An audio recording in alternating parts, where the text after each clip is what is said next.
Around 5000 BC, we, Homo sapiens, were genetically modified by space aliens.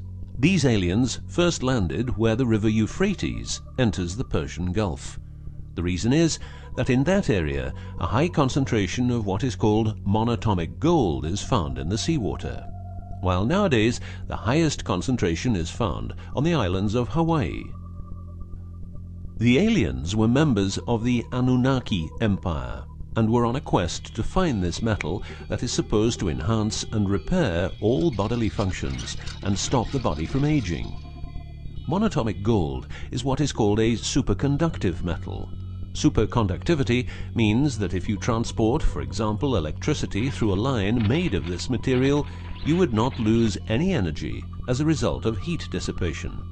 So if you input 100% of energy, you also output 100% of energy. Now apply this principle to your brain, which is a huge, sensitive electrical machine. The monatomic gold makes your neural pathways act like quantum drive superhighways. This means that all your senses will receive input optimally. In turn, these inputs will be processed optimally, and those parts of your brain you don't use will become more active, so enhancing your memory, making you better understand problems, allowing you to sense evil, detecting lies, becoming telepathic, and even being able to time travel in your mind by seeing the past or the future.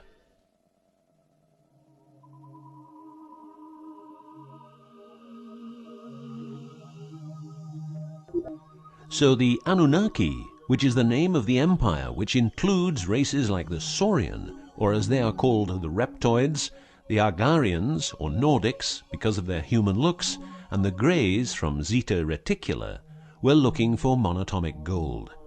This involved enormous effort because it had to be extracted from seawater, or by processing it in such a way that the gold, usually in pairs of 8 atoms per molecule, could be separated into individual particles. In this fashion, the monatomic elements were separated from the multi-atomic cousins. In a similar way, uranium-235 is produced. For the use as intelligent slaves, the Anunnaki took a man, let's call him Adamski, and took out a part of a rib. This is because the rib is a part of the human body that can be removed without causing too much damage, and because the rib contains bone marrow, it's a perfect source for DNA. The Anunnaki modified the DNA for a better manipulation of the humans and implanted it into a woman, let's call her Mulva. Mulva then had children with Adamski, and their children were, just like Mulva, genetically modified. These humans worked for the Anunnaki, but not a lot of humans knew about the Anunnaki, and then, for some reason, the Anunnaki disappeared. An interesting detail is that the symbol for human DNA resembles the word Yah, which is God, but surely this is a coincidence.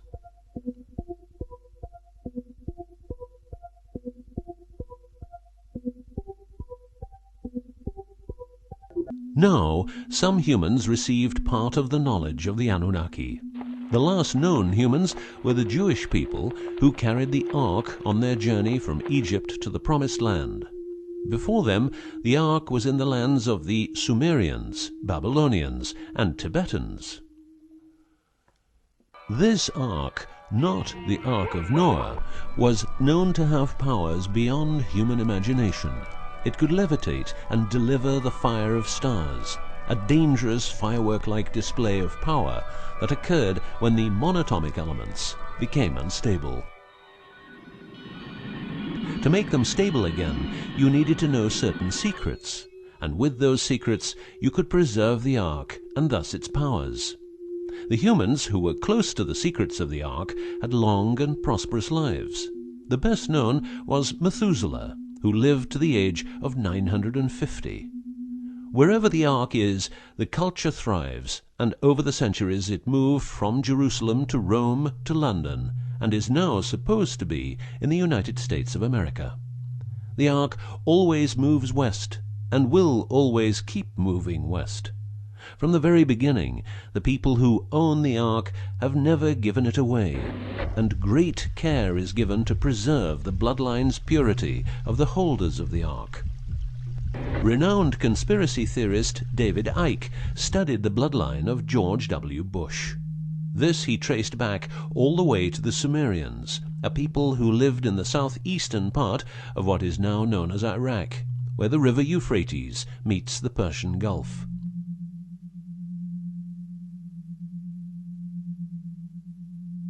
The secrets of the elements of the Ark, scientifically known as ORMs, orbitally rearranged monatomic elements, are nowadays hidden by secret societies that have control over society worldwide.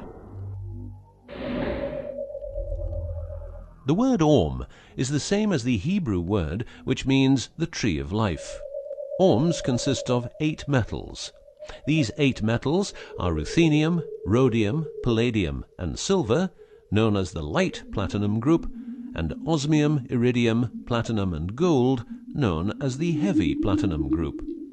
Gestation of these metals in monatomic form prolongs life and enhances and repairs bodily functions. By following what is called a wide-spectrum diet, we can provide our bodies with monatomic superconductive elements. In other words, by eating a lot of grapes, carrots, all blue and dark red fruit and vegetables, and also much other fruit, vegetables, and fish.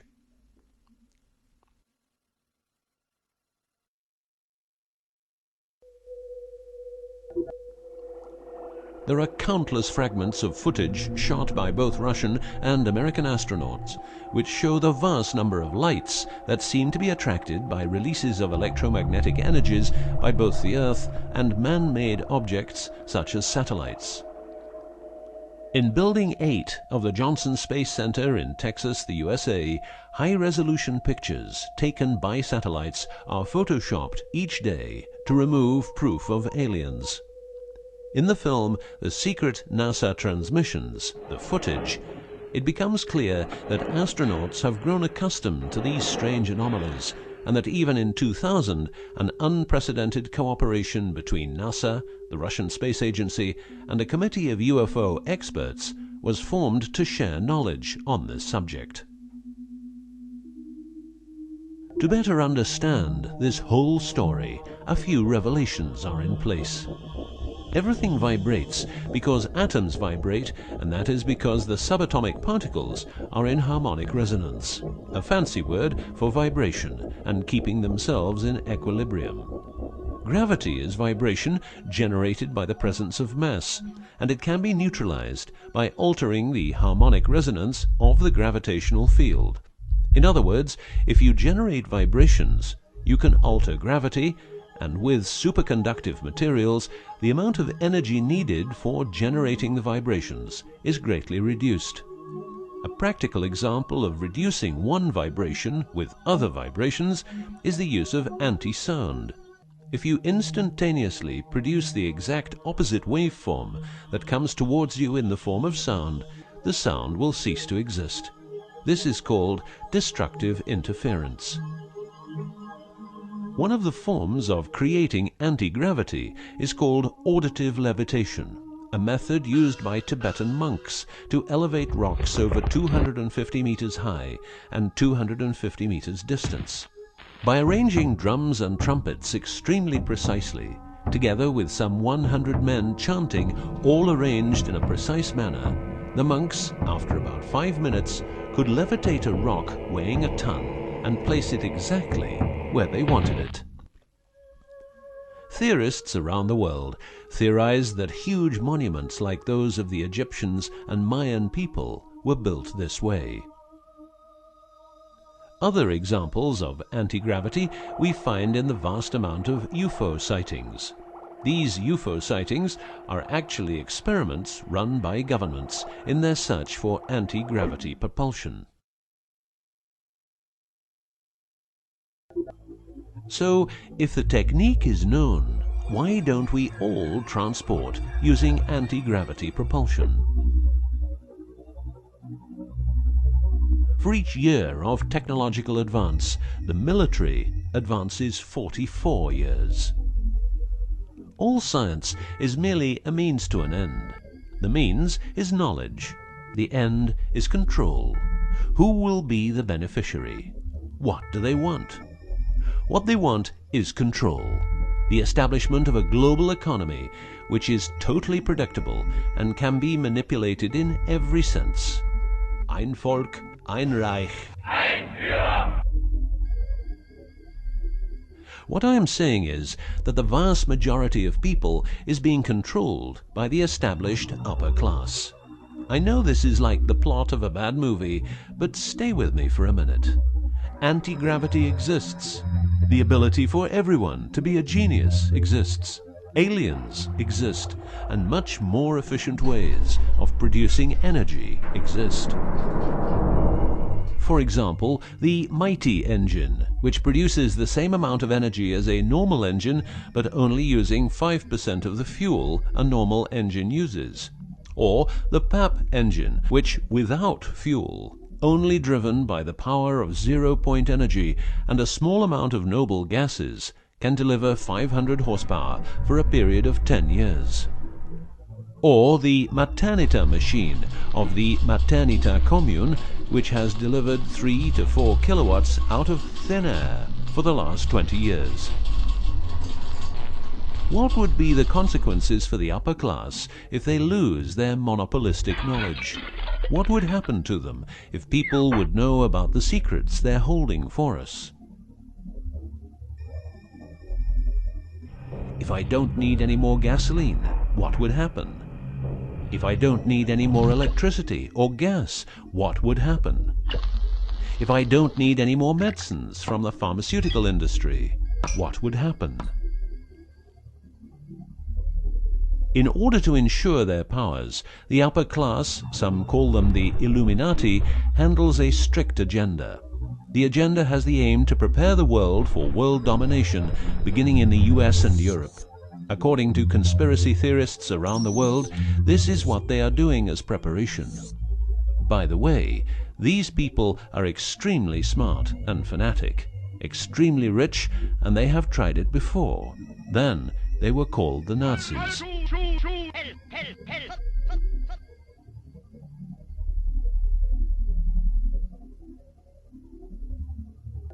Although what you are going to see and hear sounds very peculiar, remember that a lot of people, for instance, ex-personnel of the US and UK armed forces, have been brutally murdered for making their information public. Let's begin with 9/11, but first a little history. What the Second World War did for the US is that it gave the country such an economic lead that it could easily grow more comfortable in its already powerful role. The industry of war gave everybody jobs, and therefore everybody could start consuming. Marshall aid gave Europe the economic impulse it needed. In other words, war leads to flourishing economies and leaps forward in technology. The process of transformation, even if it brings revolutionary change, is likely to be a long one, aside from some catastrophic catalyzing event like a new Pearl Harbor. These are the words of a neocon think tank whose members count people like Dick Cheney, Wolfowitz, and Donald Rumsfeld. What it says is that America needs a war to transform into its next shape, and 9/11 is our new Pearl Harbor. In the manipulation of people, one of the strongest weapons is to make people believe someone else did it. What I'm trying to say is that the US government is trying to make the people believe Osama did it. But did Osama do it? Did you know that 6 weeks before the WTC towers collapsed, the owner had a new insurance policy made up, ensuring that the owner, if the towers would collapse due to a terrorist attack, would receive the amount of $3.5 billion. The owner, because 2 towers went down, tried to claim 2 times $3.5 billion, but only received 2.2. What happened to building number 7?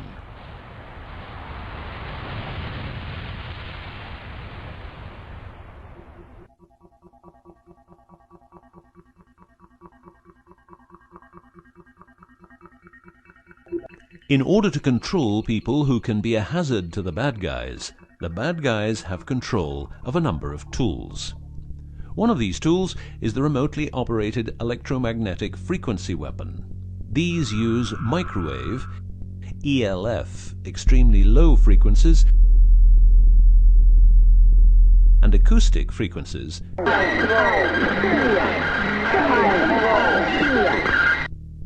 to covertly attack and harass innocent citizens. The use of frequency weapons on humans for behavioral control and murder is not new. For well over 50 years, neuro-electromagnetic frequency weapons have been perfected for their covert use in warfare. These classified, non-lethal or silent weapons, as they are known in the trade, have also been perfected by experimenting on an innocent and unsuspecting public since their early development. Directing a beam of frequencies to a human can cause a series of effects. A well-known effect is ELFs causing nausea, headaches, wild racing heart without cause, sudden violent itching in different parts of the body. A frequency weapon can look like this, or like this. Its shape depends on how frequencies have to be directed to the target. Did you know that the US Patent and Trademark Office holds a vast amount of patents for machines which can be used in direct or subliminal mind control systems? Here are a few. Method and system for altering consciousness. Superimposing method and apparatus useful for subliminal messages, subliminal message generator. Enough about the frequency weapons. Check this link to learn more.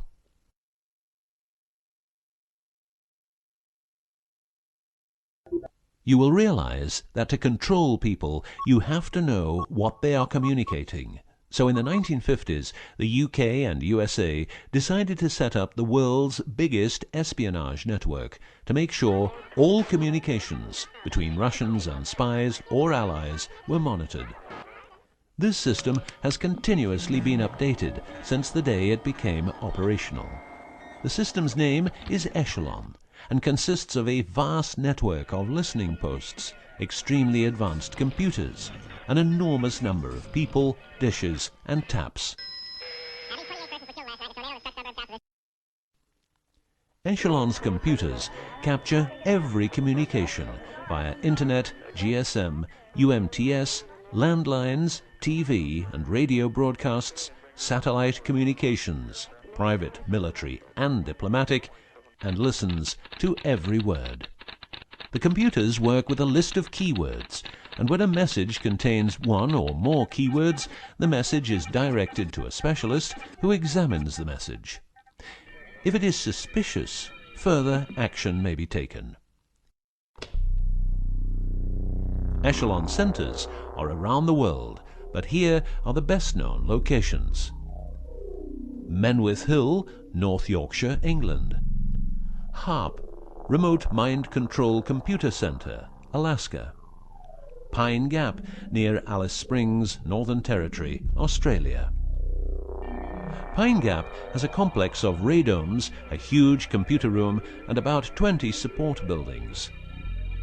The signals analysis section of the computer room is staffed exclusively by CIA and NSA analysts. Within the USA, Australia, and the UK, the NSA can plug into every telephone call and message entering, leaving, or transiting the country. The NSA is also constructing a network of towers up to 500 feet high, each tower at a distance of 200 miles from each other and stretching from the east to the west of the US. The network is called GWEN, Ground Wave Emergency Network. This network transmits very low frequencies combined with ultra-high frequencies and is used in case the communication systems in the US are rendered useless because of a nuclear attack. Coincidentally, the frequencies of GWEN coincide with the frequencies being used by frequency weapons. Also coincidental is the fact that mobile telephone systems like GSM and UMTS also operate in the same frequency areas as some frequency weapons. To further prepare for global domination, the secret US government, led by the corrupt holders of the Ark, also known as the Illuminati, or the New Global Union, or the New World Order, or just plain Nazis using the Eye of Lucifer as their symbol, has started building since the 1940s large underground bases with every commodity you can think of. These bases are basically large cities underground, connected by high-speed magneto-leviton trains that have speeds up to Mach 2. According to Phil Schneider, the black budget is a secret budget that garners 25% of the gross national product of the United States. The black budget currently consumes trillions of dollars per year. Presently, there are over 129 deep underground military bases, or DUMBs, in the United States. These underground bases were built using nuclear-powered laser drills that can drill 7 miles per day. Also, dedicated nuclear explosions were held to create large underground spaces. A lot of contractors work in these places, but never more than 3 to 4 weeks, always under strict supervision, and before entering a site they are warned that if they talk about what they see, it will cost them their lives. As mentioned, men are the result of a genetic modification by space aliens. These aliens have been on Earth for a long time and lived in large underground cities all over the world.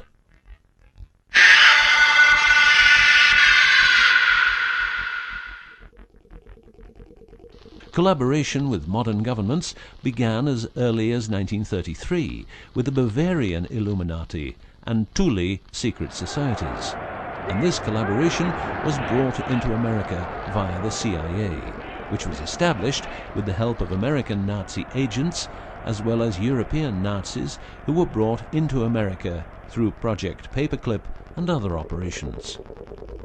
It was agreed that the aliens and the upper-class secret government would help each other, as agreed in the 1954 Greada Treaty.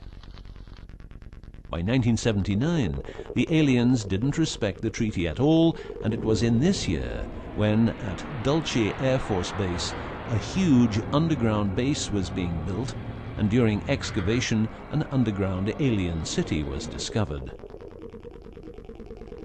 There are several species of aliens working with the U.S. at the Underground 7 level facility at the Alien U.S. Government Biogenetic Research Base in Dulce, New Mexico. The reason they help the U.S. government is because the aliens need space here on Earth for conducting experiments on humans and storing humans in suspended states for reasons unknown. In exchange, the aliens give the U.S. government technology. Examples of these technologies are stealth aircraft, anti-gravity propulsion, genetic research, quantum technologies, computer technology, biological warfare, medicine, GSM, etc. The greatest weapon the devil has is the disbelief people have in him. The devil represents evil, and those who want to dominate are the evil ones because they keep their knowledge from saving lives and improving the world. Instead, the evil ones will make the people more docile and stupid, using more tricks in order to achieve their goal, which is world and universal domination. The story of the aliens seems so unreal that, like the devil, it is subject to ignorance and ridicule, and that is its greatest weapon. In the past and present, the evil ones have tried a number of methods and products to manipulate people. AIDS, invented by a laboratory in Chicago, Illinois in 1972. It was a biological weapon to be used against the people of the United States. Second, the U.S. government has a Tesla device to generate earthquakes. NASA only landed on the moon once. almost 90% of drugs trafficking is organized by the biggest secret services in the world, like CIA, NSA, MI5, MI6, and so on. Since the US is in Afghanistan, poppy production has reached an all-time high, and never has there been so much heroin on the market. People who don't need drugs needn't worry. Their needs are covered by the pharmaceutical industry. The global warming story is a hoax. The Earth is warming up, but not as a result of CO2 produced by man, but because the cycle of the Earth is just like it is. Remember that 10,000 years ago, the whole northern part of the world was covered in ice. It's what we call an ice age. The Ark, in its recent form, started its journey in the deserts of Egypt and was carried to the Holy Land by the Jewish people. In Jerusalem, the Ark started its journey around the world heading west. Everywhere the Ark has been, one or more obelisks are erected as a symbol of establishment. In the future, the Ark will travel to China, Russia, Iran, until it reaches Jerusalem again, which means the whole world will be under the influence of Lucifer's eye. That will be the moment the Anunnaki Empire will settle and rule Earth uncovertly. On many important sites in the world, buildings carrying symbols of Lucifer's return are common. The best-known example is the Pentagon, which suggests a pentagram referring to the Jewish symbolism and the symbolism of the Ark. Another example is the Israeli High Court. It's a building with dozens of satanic and secret symbols. Like the Eye of Lucifer, an inverted cross you can walk on, its numerical anomalies. It was built in exactly 750 days. Used exactly 250,000 stones, all hand-laid, and was funded by the Rothschilds, the founders of the central banks and the World Bank. These buildings celebrate the coming of and will serve as headquarters for the evil ones. From here, every communication will be monitored. The underground cities will then be used as detention camps, where the bodies of resistance people will be converted into soulless zombies. The army of the NWO and its intelligence agencies will be able to track and trace everybody on Earth and influence their opinions or simply dispose of them. Socially, everybody will be watched by their neighbors and friends and mobbed if they have different opinions. The rich, richer and smarter, the poor, poorer and dumber, will support the pyramid with Lucifer's eye on top, as it has always been. This will be the future, and the future is now.